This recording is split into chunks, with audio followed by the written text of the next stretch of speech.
How to make slow cooker rice pudding. It's quick, easy and super delicious. Butter the ceramic dish of your slow cooker well so that it doesn't stick. Then add 1.2 litres of whole milk, followed by 110 grams of pudding rice. Then add 25 grams of granulated sugar and also 25 grams of butter. Then you're going to add some grated nutmeg for taste on top. Now give it a good stir round to combine. Place a lid on, don't forget. Then turn it to medium. After 1 hour, give it a stir.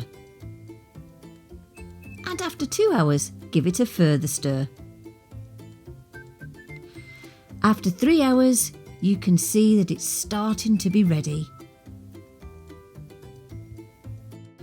It's best not to cook it any longer than this because otherwise you'll end up with a very mushy rice pudding. So as soon as the 3 hours are up, it is always best to be eaten then. Now, because it's not got a lot of sugar, I like to add some granulated sugar on the top, along with some lovely fruits, but you can choose whatever you want to go into your rice pudding. Don't forget you can print off the recipe on our website, which will give you great information and will also show you the video again.